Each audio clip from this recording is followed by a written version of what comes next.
setuju nggak Prof kalau saya bilang generasi sekarang ini tantangannya jauh lebih berat, Prof? Jauh lebih berat. Kalau dulu belajar bisa fokus. Iya. Kalau sekarang belajar tidak bisa fokus karena banyak godaan. Misalnya dengan adanya gadget yang aja di tangan itu godaannya luar biasa. Dulu kan nggak ada. Bagaimana Prof melihat hadirnya BPIP ini, Prof? Kalau dari sisi kehadirannya, memang itu kan kami juga di kalangan kampus menghendaki. Oke. Ya, menghendaki karena memang pasca reformasi yang katakanlah menegasikan Pancasila dalam kehidupan dan sebagainya, bahkan banyak yang nyinyir tentang Pancasila. Iya. Itu satu kekhawatiran sebenarnya. Tapi Prof masih ngerasa relevan nggak sih Pancasila? Sangat relevan. Masih sangat? Relevan. Kenapa? Karena itu di pasal 20 sampai 25 itu ada ruang, Prof, ternyata untuk bisa para akademisi ini mencoba mengimplementasikan secara internal Pancasila kepada berbagai instansi pendidikan. Kalau dari Bu Anju sendiri, kira-kira menanggapi hal ini seperti apa, Prof? kita tidak pernah meninggalkan itu. Kenapa? Karena kita punya komitmen bahwa Pancasila ini mempunyai peran fungsi fundamental bagi bangsa dan negara Indonesia. Prof, kalau misalkan ada pemikiran yang menyatakan bahwa dengan hadirnya BPIP, RUU BPIP ini akan menyeragamkan pemikiran nih, Prof. Kalau menurut itu Prof, yang menurut saya tidak boleh terjadi. Bahwa kalau ideologi doktrin iya, tapi bagaimana mengejawantahkan ideologi dalam kehidupan itu tidak mesti doktriner, tidak mesti seperti itu. Beradab, berkeadaban. Iya. Ya, karena dengan begitu maka kita akan disegani. Ketika kita disegani, kita menjadi bangsa yang benar-benar berdaulat. Tidak takut dengan gertakan, tidak takut dengan ini itu.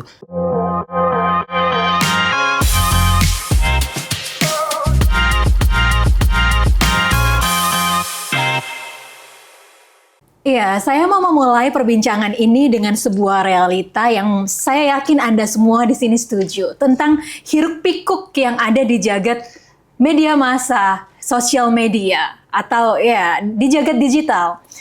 Dari pagi sampai pagi lagi kita menerima tsunami informasi. Ada yang menguntungkan, ada yang merugikan, ada yang benar, tapi juga banyak yang tidak bisa dipertanggungjawabkan.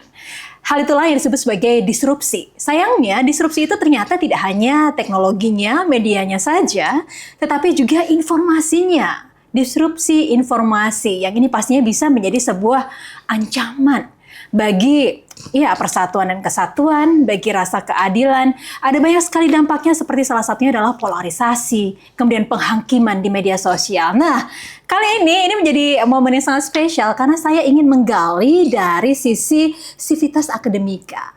Seperti apakah hal-hal yang bisa dilakukan supaya para sivitas akademika ini bisa menjadi sebuah jangkar Pancasila, supaya tidak terjadi situasi yang terombang-ambing dengan berbagai arus informasi, apalagi di tengah kondisi geopolitik dunia yang saat ini semakin memanas. Yang bisa dibilang ini adalah konflik peradaban dunia seperti itu. Nah, bagaimana Indonesia bisa menjadi negara yang beradab dengan melahirkan jangkar-jangkar Pancasila tadi. Narasumber saya yang kali ini sangat spesial, Rektor Universitas Negeri Jakarta, Profesor Dr. Komarudin MSc. Prof, apa kabar? Baik, Mbak. Akhirnya kebagian juga loh ngobrol sama Prof dari tadi. Ini tamunya banyak sekali ya, Prof ya. Terima kasih juga sudah mengizinkan kami ada di ruangan Prof di sini. Sebelumnya minal aidin wal faizin. Sama-sama. Mohon maaf lahir batin, kemarin mudik lebaran, Prof. Mudik 3 hari.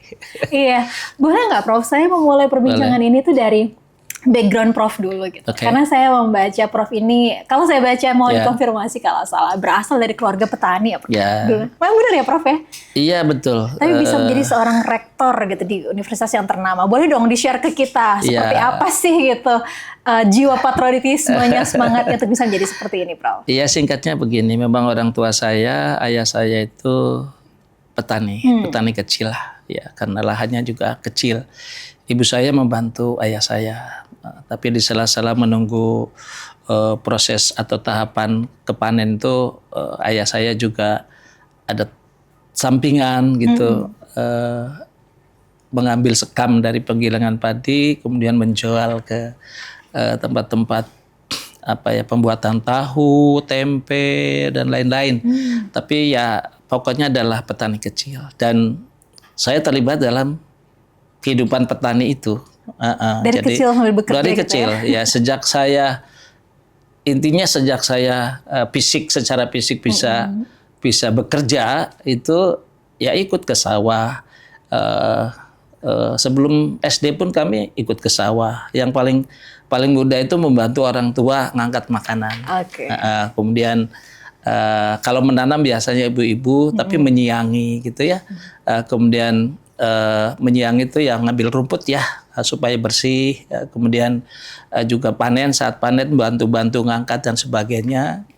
Sampai proses setelah panen menjemur gabah itu bagian pokok saya itu.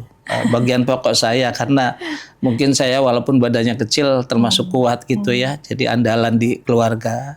Sampai saya SPG bahkan sampai kuliah tingkat 1 itu masih terutama bagian jemur gabah. Apa Prof yang memotivasi Prof untuk akhirnya bisa menjadi seorang rektor dari background putra seorang petani kecil? Ya, gitu, justru dari kehidupan petani itulah yang mendorong saya untuk keluar dari kehidupan petani yang sangat berat. Yeah. Kenapa sangat berat?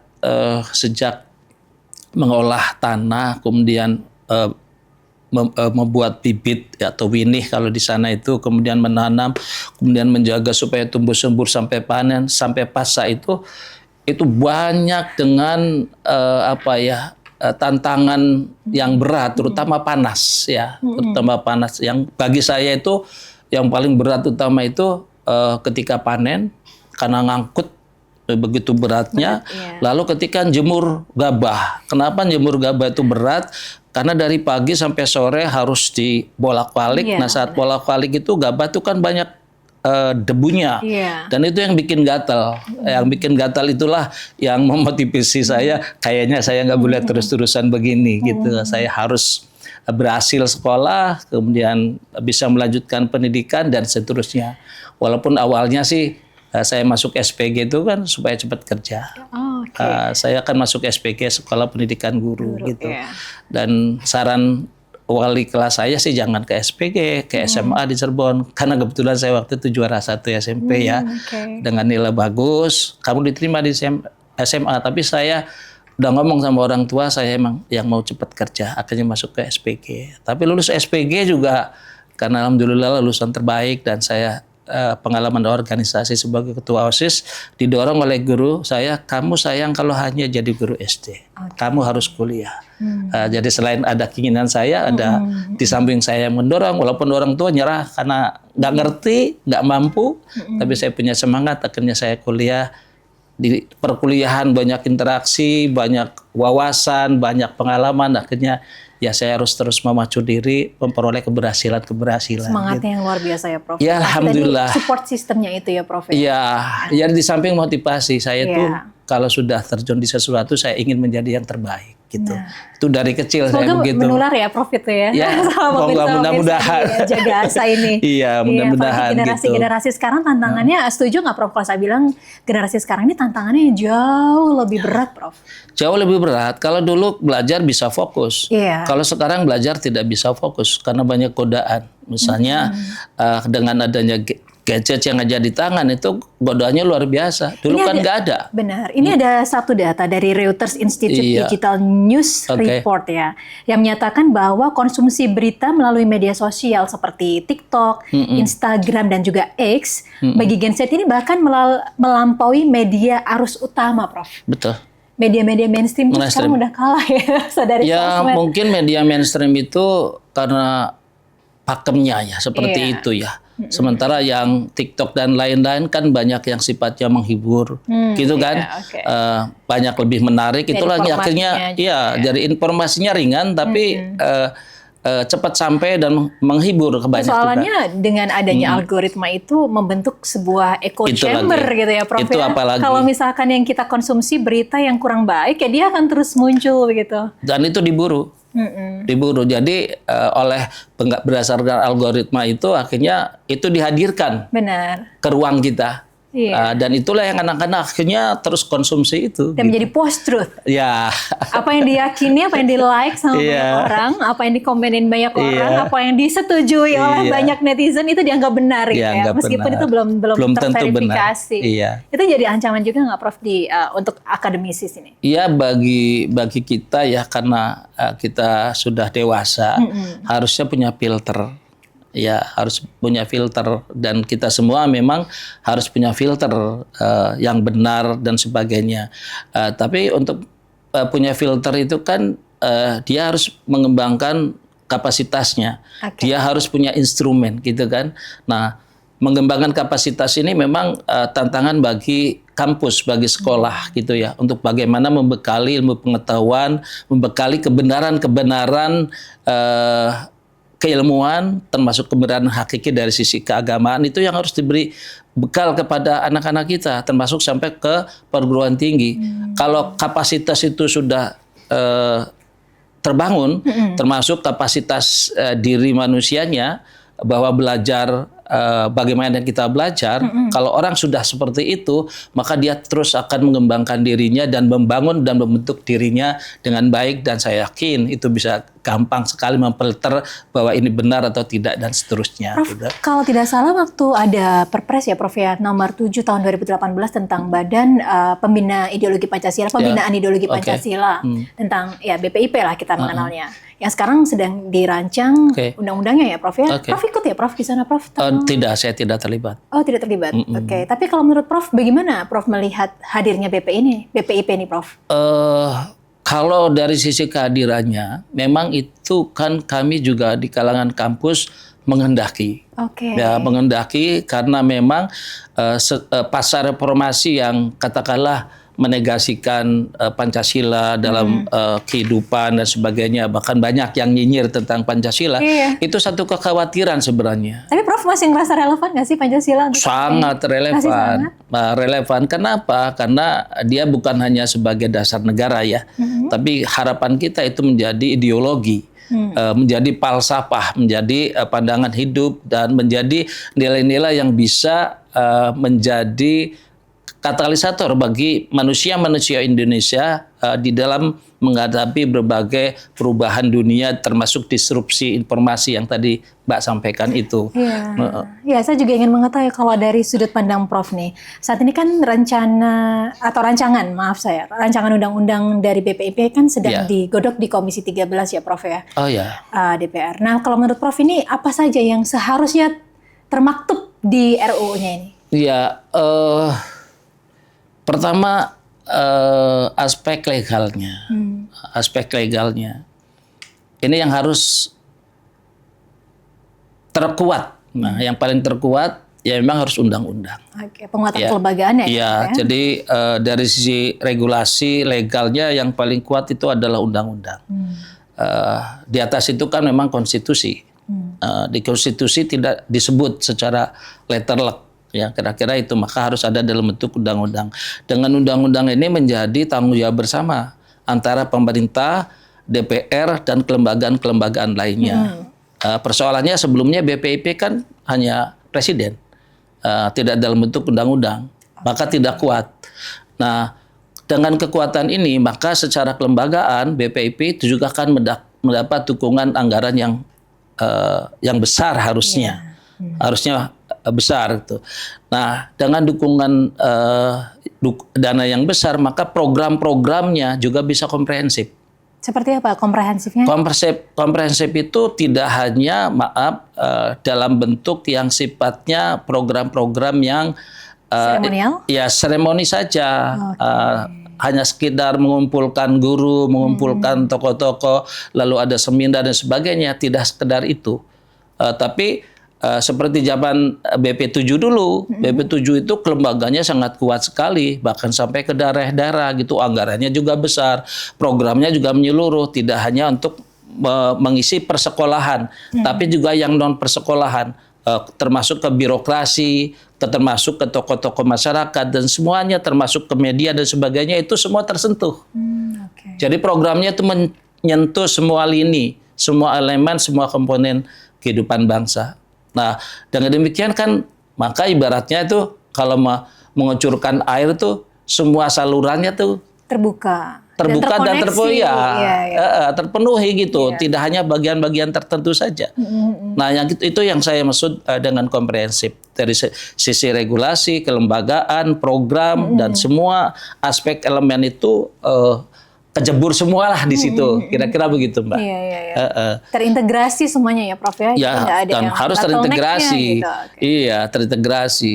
Kalau sekarang dengan maaf dukungan program yang terbatas, anggaran yang terbatas, ya tidak menyentuh keseluruhan. Sebenarnya kalau mau sekarang ini yang harus difokuskan tidak hanya persekolahan, tapi media.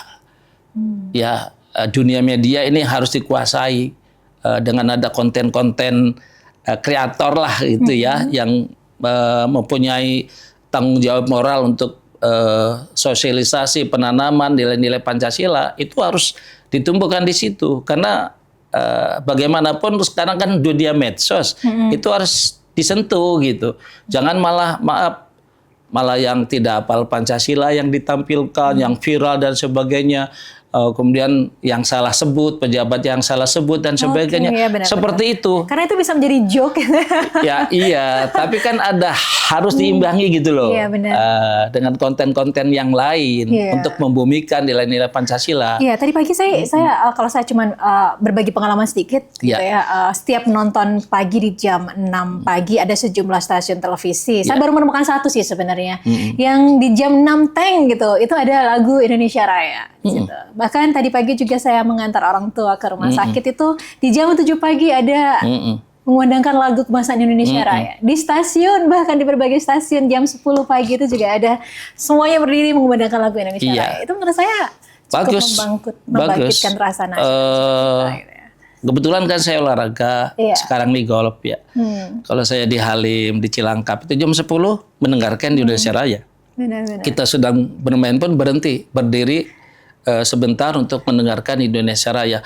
Kalau itu di ruang-ruang yang lain tersebar di mana-mana luar biasa dan tidak hanya Indonesia Raya. Di sela-sela istirahat lagu-lagu nasional yang dulu itu sangat membangun semangat nasionalisme, patriotisme itu sangat bagus dan lagu-lagu nasional lagunya Ibu Sud, Hamutahar, itu luar biasa. Nah, kalau itu di setel gitu ya, di setel itu apa ya? Ya saya diputar, diputar gitu. Dimainkan ya, diputar. Iya, dimainkan, bagus di stasiun, di bandara, di terminal, di pasar dan sebagainya. Luar biasa ya, itu kita harapkan sebenarnya. bukan cuma memang menyanyikan, tapi meresapi maknanya juga ya, Prof ya. Nah, lebih dari itu, kan tahap pertama itu kan mengenal. Sebelum internalisasi kan mengenal dulu. Itu kan mengenal melalui visual, melalui pendengaran gitu kan. Nah, ketika sudah masuk kan terolah informasi itu. Benar. Kita informasi itu inginnya menjadi mengakar, kan pengennya begitu. Kalau sering luar biasa. Misalnya mendengarkan Indonesia Raya.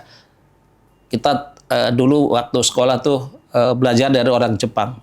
Orang Jepang itu luar biasa nasionalismenya. Kalau dengar lagu kebangsaan mereka berdiri tegap, nggak mau yang lainnya. Gitu. Pakai main handphone. Nggak ada, nggak ada. Kayak gitu. Misalnya seperti itu, bendera dikibarkan tegap. Gitu. Kita bendera dikibarkan aja mungkin sekarang seperti apa. Jadi, nah kalau itu jiwa-jiwa semacam itu dibangun sangat luar biasa. Dan ya kita jujur aja, dulu kalau menyaksikan PSSI tahun 70-an bertanding sampai 80-an, itu nasionalisme terbangun. Gimana, Prof? Ya, kenapa? Saya belum merasakan soalnya tahun 70-an. Katakanlah di SEA Games ya, terutama yang paling gampang di SEA Games lah. Itu luar biasa. Ya? Militansinya. Pemainnya juga luar biasa, penontonnya juga luar biasa. Sekarang memang luar biasa nih, zaman yang kemarin Sintayong gitu kan, dengan tanah airku dan sebagainya, itu satu model ya, satu model untuk penanaman nilai-nilai Pancasila, membangun kebangsaan kan, nilai kebangsaan. Dan itu dengan medsos orang luar negeri pun tahu, sangat terharu gitu kan, dengan mendengarkan lagu Tanah Airku. Nah itu Prof, yang jadi PR kita bersama. Gimana supaya rasa kebanggaan, rasa nasionalisme kita untuk bisa, gimana ya, membawa Pancasila itu menjadi jiwa kita Ya. sendiri, itu bukan cuman untuk para atlet, bukan cuman buat mereka yang berjuang atau berjuang di laga-laga internasional, tapi bahkan sampai masyarakat di tingkat terkecil pun itu juga bisa meresapi itu. Iya, saya kira bukan hanya di level masyarakat, semua elemen bangsa harus begitu. Iya. Dari elit sampai ke bawah. Itu harus mengapanyakan nilai-nilai Ini Pancasila. tugasnya BPIP cukup berat ya. Kurang sekali. Bisa mensinkronkan koordinasi Iya, pembinaan. gitu Tapi, kan. Iya. Dari perilaku, sikap, Iya. dari kata-kata juga, pernyataan-pernyataan, itu juga kan saya kira itu sangat disorot oleh masyarakat. Iya. Maka tidak hanya di level bawah, tapi level menengah, level atas, semuanya harus Iya. mencerminkan itu. Kalau dulu waktu saya kecil masih ingat sekali bagaimana Indonesia disebut sebagai masyarakat yang gotong royong, Ya. zero toleransi, begitu ya. Ya semoga itu masih terus melekat begitu untuk generasi-generasi Saya kira seterusnya. sampai sekarang masih ada, Masih ada. walaupun mungkin di beberapa wilayah, di beberapa bagian, beberapa kegiatan sudah berkurang. Iya, udah Tapi mulai pudar. itu belum hilang, Oke. belum hilang. Kita coba untuk kuatkan kembali ya, Pak. Saya kira bisa, Iya. saya kira bisa. Dan gotong royong itu kan apa ya, seperti menurut saya ya, seperti rumput yang saling menguatkan. Iya. Dia tumbuh bersama, saling menguatkan.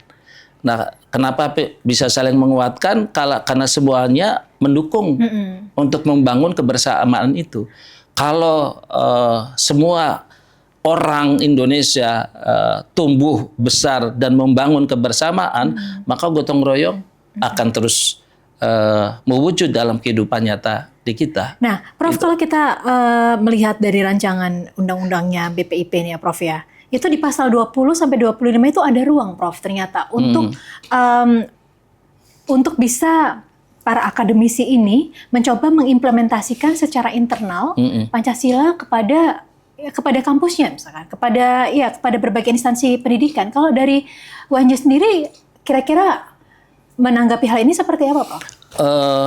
Kalau kita di UNJ, karena kita kampus pendidikan, Iya. ya saya kira sudah melaksanakan itu. Ketika katakanlah ya, ketika BPIP belum ada, ketika Pancasila dinyinyirkan lah gitu oleh sebagian orang-orang Indonesia, kita tidak pernah meninggalkan itu.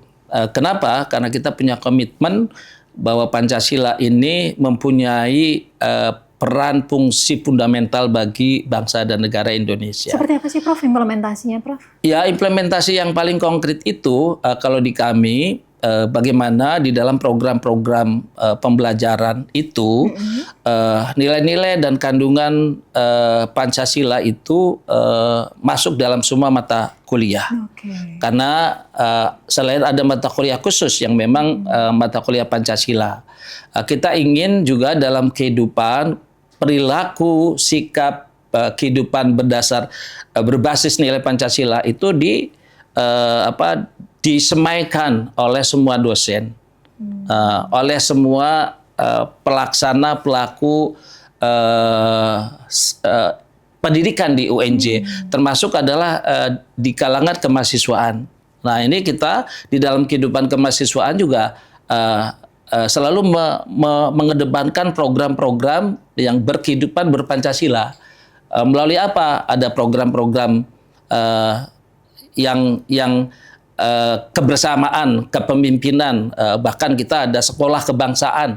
Jadi di UNJ itu penuh dengan kegiatan yang mengarah ke sana, Mbak. Jadi insya Allah lah, karena memang di kami sendiri, termasuk saya sendiri kan dosen pendidikan Pancasila, ada program PPKN, program studi PPKN. Jadi ada juga pusat kajian. Jadi ternyata PPKN bukan cuma untuk anak SD ya, Prof? Tidak, untuk mahasiswa juga penting. Cuma memang metodologinya yang harus diubah. Tidak lagi seperti anak-anak SD, SMP, SMA. Tapi pengembangan kapasitas intelektual yang berbasis pada nilai itu yang penting. Iya, apalagi ketika kita mencoba untuk menerapkan ideologi Pancasila ini kepada Merdeka Belajar, kampus Merdeka, itu tantangannya seperti apa, Prof? Saya kira nggak ada masalah ya. Nggak ada masalah, ya? Mau Merdeka Belajar atau tidak merdeka gitu ya. Yang pasti nilai-nilai Pancasila itu tetap terawat melalui program-program pembelajaran, program-program kemahasiswaan, program-program yang ada di kampus di Universitas Negeri Jakarta ini seperti itu. Bahkan kami sendiri kan selalu ada program pengabdian masyarakat yang membangun kampung Pancasila. Bahkan dulu kegiatan kemahasiswaan itu ada orientasi singkat Pancasila, ada kegiatan-kegiatan jambore, perkemahan dan sebagainya yang dilakukan oleh mahasiswa untuk mensosialisasikan, membudayakan dan memimpikan Pancasila. Prof, kalau kita melihat ya Prof, kalau berada di lingkungan kampus itu kita selalu melihat mahasiswa itu adalah the agent of change ya Prof. Betul. Ya, Tepat ya? itu. Benar sekali kan? Betul. Masih relevan gitu pemikiran itu. Nah, bagaimana kemudian akhirnya the agent of change ini benar-benar bisa menggunakan ideologi Pancasila untuk bisa membawa perubahan yang lebih baik untuk bangsa ini, Prof? Ya. Apalagi di tengah disrupsi digital itu tadi ya? Iya, sebagai agent dirinya sendiri harus kuat, ya kan? Harus kuat, harus yakin, dan kalau bisa sudah kesehariannya itu sudah melaksanakan itu. Baru dia bisa melakukan perubahan-perubahan pada lingkungannya. Kira-kira seperti itu. Maka pembekalan pada mahasiswa, pada dosen di lingkungan kampus itu penting. Lalu itu kan kalau kita ada tridharma perguruan tinggi, pada pendidikan, penguatan di dalam, lalu ada riset-riset untuk penguatan keilmuan, lalu ada pengabdian masyarakat. Melalui kegiatan pengabdian masyarakat inilah agent of change itu disemarakan melalui program-program dosen, melalui program-program mahasiswa dan sebagainya. Dan mahasiswa pun kita dorong sebenarnya, walaupun jujur ya setelah COVID itu agak kurang semarak lah, agak kurang semarak. Tapi ada pionir-pionir, ada champion-champion masih melakukan upaya-upaya perubahan di dalam masyarakat untuk bagaimana nilai-nilai Pancasila ini tersemaikan. Nah, kira-kira melalui kegiatan-kegiatan yang ada di BEM atau di kegiatan UKM dan sebagainya, itu masih banyak yang dilakukan oleh mereka. Iya, apalagi kalau sekarang tantangannya dengan tadi ya era post-truth gitu ya. Ya.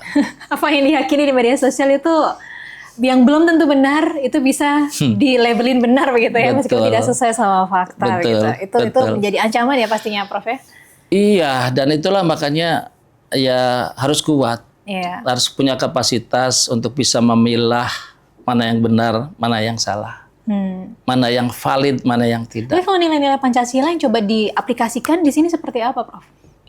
Kalau di kampus, saya kira kami ya sebagai rektor itu melalui program yang paling konkret itu melalui program pendidikan, ya, yaitu melalui mata kuliah termasuk muatannya, lalu melalui program-program ekstra, ya, ekstra kurikuler melalui kegiatan-kegiatan kemahasiswaan, dan yang paling penting adalah bagaimana dalam keseharian, kehidupan keseharian itu adalah berbasis pada nilai-nilai Pancasila, misalnya kehidupan yang rukun, yang harmoni, yang tidak diskriminatif, yang mau berbagi kepada mereka-mereka yang kaum pinggiran dan sebagainya melalui beasiswa, melalui afirmasi, dan itu kami lakukan selama ini. Kemudian menghindarkan pada upaya-upaya pemecah belahan, kemudian menghindarkan mahasiswa dari tindakan-tindakan yang salah arah, salah kaprah.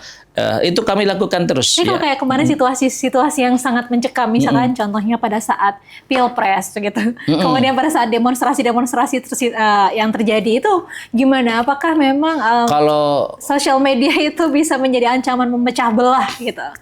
Bisa, tapi potensi memecah belah itu ada, tapi bagaimanapun bangsa Indonesia terkenal bangsa yang sangat lentur.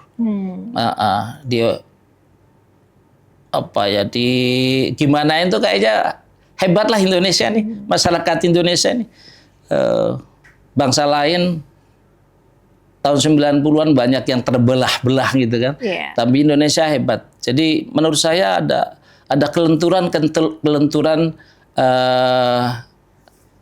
yang membuat bangsa Indonesia saat tertentu dia bergolak, tapi suatu saat dia akan kembali tenang dan bisa menyatu kembali. Dan tampaknya memang itu sudah tabiat barangkali Dan saya kira itu yang memang harus dipertahankan ya, dipertahankan. Dan saya melihatnya nih dari sisi elit ya, dari sisi elit juga harus bisa mencontohkan, menerapkan untuk tidak memecah belah, tidak kalah dengan konten-konten yang upaya memecah belah, walaupun kadang-kadang kita tidak tahu sengaja apa tidak sengaja kok tokoh-tokoh kontroversi tiba-tiba muncul gitu kan.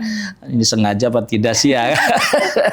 Tapi terus gitu dipelihara gitu. Padahal kan kalau kita mau hidup fokus pada kemajuan, kita kan bekerja harus fokus gitu. Nggak usah terlalu banyak yang gitu-gitu tuh. Disepikan sajalah gitu. Itu akan lebih baik gitu. Kalau saya melihat di Malaysia gitu ya, saya melihat apalagi di Cina gitu ya. Ya, yang kayak gitu kan menurut saya sih itu yang harusnya disepikan gitu. Nah, tapi yang ke arah membangun inovasi, motivasi, belajar, prestasi dan sebagainya itu yang harusnya dibangun gitu. Itu terus tantangannya berarti dikembangkan. kan, membangun algoritma Pancasila, Prof. Nah itu dan itu ya di Kominfo yang menurut saya. Yang memang ahli IT, tapi pengendalian deregulasinya kan ada di sana. Yang mengisi nanti BPIP itu, BPIP, dan harus banyak duta Pancasila di semua lapisan. Iya, memang harus menyisipkan itu juga dalam konten-kontennya ya, Prof ya. Dan Iya. memang kita harapkan juga duta-duta Pancasila ini juga banyak lahir dari mahasiswa-mahasiswa loh. Banyak. Mereka akan bisa menjadi sebuah tameng ideologi untuk bisa melindungi dari disrupsi kebenaran gitu ya, Prof ya. Dan kalau duta Pancasila itu tidak hanya kampus ya, pelajar SMA, SMP, SD itu harus ada menurut saya. Dan dulu itu ada namanya siswa teladan ya. Dan nama siswa teladan itu memang harus jadi teladan gitu. Bahkan ya kalau bisa sampai dunia lah. Dulu kan sempat terkenal Pancasila. Singapura mau nyontek gitu, negara lain mau nyontek, ada Pancasila nih hebat gitu. Iya, dan pastinya memang kita berharap juga pemahaman Pancasila ini juga melekat sampai generasi-generasi mendatang. Betul. Sekarang yang menjadi persoalan aja bagaimana Pancasila ini bisa terus relevan, Prof. Bagaimana Pancasila ini supaya tidak dianggap kuno gitu, Prof. Ya memang fluktuasi persepsi ya. Itu seiring dengan perkembangan zaman.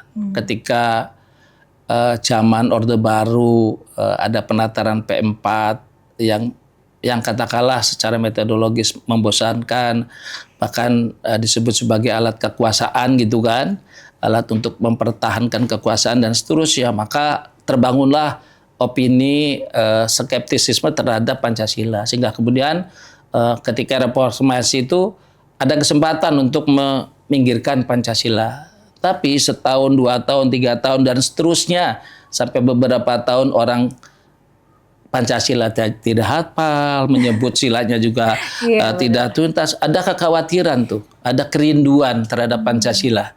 Nah, ketika kerinduan terhadap hadirnya Pancasila tidak hanya di dalam pikiran, tapi juga dalam hati, dalam kehidupan nyata, itu adalah kesempatan sebenarnya untuk menyampaikan nilai-nilai Pancasila dalam kehidupan nyata. Nah, BPIP itu tugasnya nanti ke depan, dan saya kira di RUU BPIP saya belum mencermati detailnya. Nanti setelah ini saya akan cermati, mungkin saya juga akan nulis untuk memberikan masukan. Kesempatannya kalau sudah tertuang dalam bentuk undang-undang berarti sudah kuat. Legal standingnya lebih kuat, dukungan pendanaannya akan kuat, kemudian kelembagaannya juga akan kuat. Ya tidak mungkin tidak mesti harus sebesar sehebat dulu lah. Ada BP7 gitu kan, ada penasihat presiden khusus tentang itu, lalu ada tingkat provinsi, lalu ada tingkat kabupaten dan seterusnya, lalu ada penataran yang begitu masif sehingga kemudian membuat kebosanan. Sekarang modifikasi saja di metodologinya. Di metodologinya. Selain konten-konten adalah metodologi. Kalau dulu kan selalu dengan penataran P4 dengan buku merah putih, buku kunyit dan seterusnya. Oke lah, buku induknya ada, tapi konten-kontennya, model-modelnya itu bisa disesuaikan. Tapi kalau nanti akhirnya RUU ini sudah diketok palu gitu ya, kira-kira apakah ada transformasi yang berubah dari kampus, Prof? Untuk bisa Kalau kampus kan mengimplementasikan selalu mengawal itu ya. Mengawal ya. Selalu mengawal itu dan sampai sekarang tidak pernah berubah untuk mengawal Pancasila tetap tegak di bumi Indonesia itu. Cuma kan lembagaan negaranya itu memang yang berubah-ubah. Nah, kalau kelembagaan negara untuk mengawal Pancasila itu kuat, kita kan menjadi sangat terbantu gitu ya, sangat terbantu dengan berbagai programnya, dengan berbagai instrumentasinya dan seterusnya. Tapi Prof, Gitu. kalau dari kita melihat dari kacamata lingkungan kampus ya Prof, kalau misalkan sedang terjadi polarisasi lah gitu ya, polarisasi informasi gitu di sosial media, kalau kampus ngapain aja Prof? Untuk bisa memitigasi itu Prof? Ya kalau kita kan selalu mengatakan kita harus sebagai ilmuwan ya, kita harus selalu bersikap skeptis, jangan langsung percaya begitu saja. Kalau ilmuwan kan begitu, ya selalu hati-hati. Ini seperti apa? Jadi mungkin ada motif tertentu dan sebagainya. Ya kalau boleh ditelusuri ini orang yang ngomong ini afiliasinya kemana, kontennya ini seperti apa? Ini kan bisa ditelusuri sebenarnya. Kayak misalnya nulis skripsi, nulis tesis, nulis disertasi, itu kan ada mengutip. Ada yang mengutip dari skripsi lagi, ada yang mengutip dari tesis, ada yang mengutip dari disertasi, tapi ada yang mengutip dari buku, buku yang mengutip dari buku aslinya. Jadi kan kita bisa telusuri kebenarannya dan banyak juga kita temukan ini yang dikatakan di skripsi yang sekarang ini ternyata tidak sesuai dengan buku aslinya. Kenapa? Karena dia ngutipnya tidak dari buku sumber aslinya kayak gitu. Nah itu kita sudah biasa seperti itu. Jadi mudah-mudahanlah adanya polarisasi ini tidak mudah membuat kita terbawa. Tapi sekarang lebih sulit loh, ada AI ya Prof. Ada AI itu kan dia juga algoritma juga. Dia kan menggunakan sumber-sumber yang ada di digital juga. Kita klik sesuatu yang di sumber digitalnya nggak akan muncul. Saya pernah mencoba itu. Mencoba itu. Jadi kan dia berdasarkan sumbernya yang ada digital dan tidak semua sumber itu masuk ke dalam dunia digital. Nah, oleh karena itu memang kita harus ada kecerdasan ya. Ada kecerdasan dan kearifan untuk memperoleh kebenaran. Prof, kalau misalkan ada pemikiran yang menyatakan bahwa dengan hadirnya BPIP, RUU BPIP ini akan menyeragamkan pemikiran nih Prof.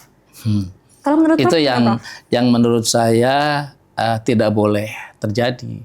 Itu kan seperti dulu ada semacam doktrin kan, doktrin bahwa kalau doktrin iya, tapi bagaimana mengejawantahkan ideologi dalam kehidupan itu tidak mesti doktriner, tidak mesti seperti itu, kan gitu.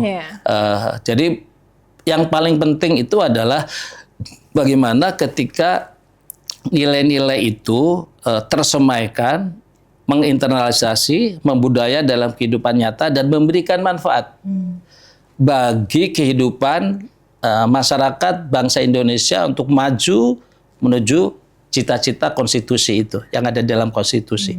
Sepanjang mengarah ke sana, saya kira oke. Dan jangan memberangus, gitu kan? Yang berbeda diberangus, disalah-salahkan, kemudian dihakimi dan sebagainya. Gak mesti begitu. Ada ruang dialog. Ya, ada ruang dialog. Nah, kampus biasa itu ruang dialog seperti itu. Jadi kebenaran pemikiran manusia itu tidak mutlak. Itu kan harus didialektikakan gitu. Harus terus digodok gitu. Nah, seperti itu. Ya, Prof, artinya memang di sini kita semua sepakat bahwa Pancasila itu seperti yang Presiden Soekarno sampaikan. Betul. Pancasila itu adalah jiwanya bangsa Indonesia. Dan seperti yang tadi Prof sampaikan itu masih akan terus relevan ya Prof ya? Namanya jiwa. Iya, namanya jiwa. Kalau jiwanya nggak ada, matilah Indonesia. Bukan berarti mati sebagai negara. Mungkin sebagai negara kalau jiwanya sudah tidak Pancasila, berubah kan gitu.